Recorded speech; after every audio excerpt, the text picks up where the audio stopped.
Tokią mažą neprisimenu, kada buvau pagavęs. Na ką, po beveik 20 metų švėl ant ledo. Rankose spiningėlis ir tistas lėdekas. Pažiūrėsim, gal ir ešerių bus. Atsisakysiu ir jų.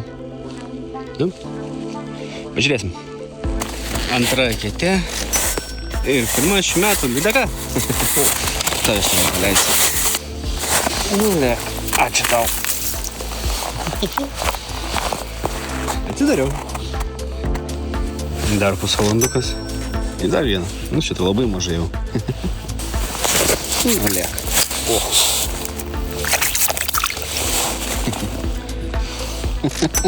Jis sako, pažiūrėkit, bibas kokio dydžio lydeka.